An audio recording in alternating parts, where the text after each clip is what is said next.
Assalamualaikum warahmatullahi wabarakatuh. Perkenalkan, saya Laili Nasrullah dengan NIM 1B023022 sebagai perawat. Perkenalkan, saya Selvi Aryani dengan NIM 1B023025 sebagai pasien. Di sini kami akan meroleplaykan untuk sesi konseling KB pada Nyonya Selvi.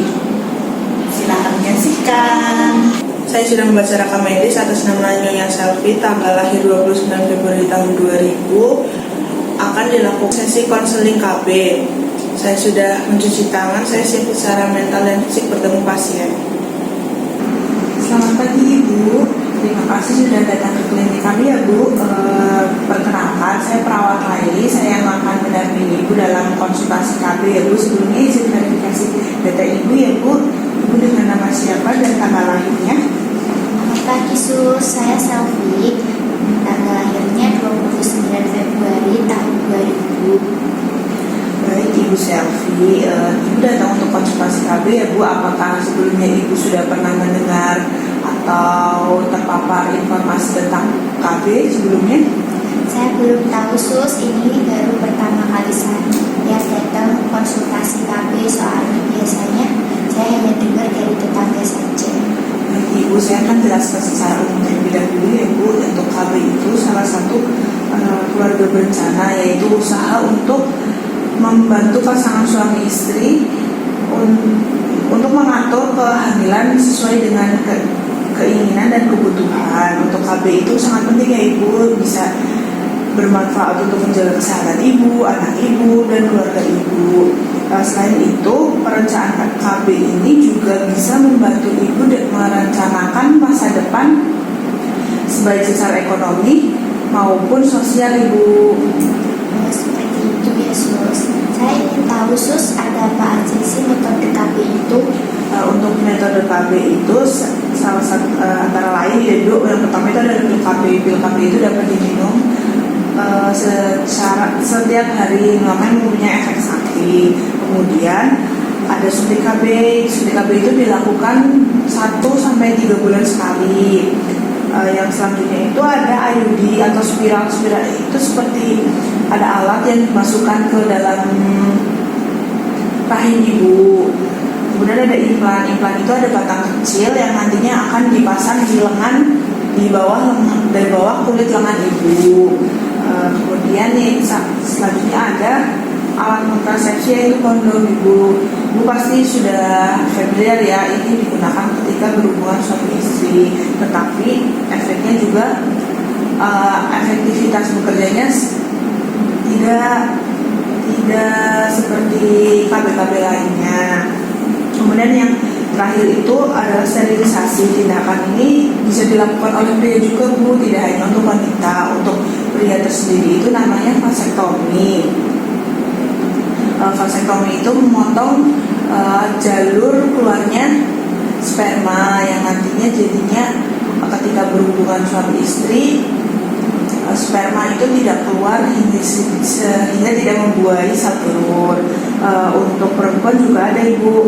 Jika untuk perempuan itu adalah tubektomi, yaitu memotong saluran di ovarium atau di ovarium Ibu, sehingga sel telurnya itu tidak dapat dibuahi oleh sperma. Lalu apa aja Sus kelebihan dan kekurangan dari metode KB tersebut? Saya ingin tahu untuk pertimbangan saya nanti ke depan. Baik Ibu, untuk masing-masing metode ini punya kelebihan dan kekurangan sendiri ya Bu. Yang pertama itu pil KB, itu mudah digunakan tetapi harus disiplin minumnya. Sedangkan IUD juga bisa bertahan lama tanpa perlu diingat setiap harinya, harus tidak terjadwal seperti pil KB ataupun suntik. Kemudian efek sampingnya juga berbeda Ibu. Untuk pil KB sendiri itu dapat menyebabkan mual dan siklus haid yang tidak teratur. Sama saja dengan suntik KB. Suntik KB juga menyebabkan siklus haid yang tidak teratur. Untuk IUD ini bisa menimbulkan nyeri pada perut pada awal pemasangan.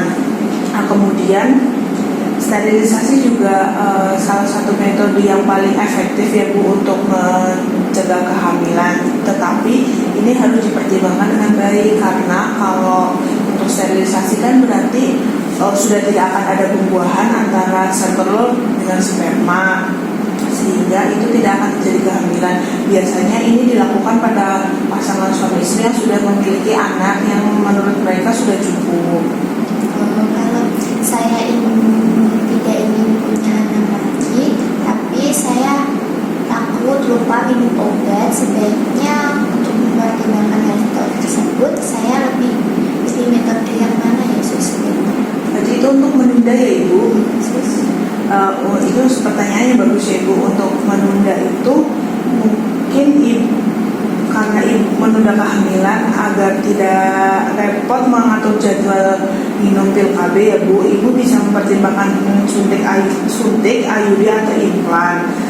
Namun kita juga perlu melihat riwayat kesehatan Ibu, apakah Ibu mempunyai penyakit lain atau alergi atau faktor lainnya. Selain itu, sebaiknya juga didiskusikan dengan suami Ibu agar keputusan yang diambil itu sudah sesuai dengan kebutuhan.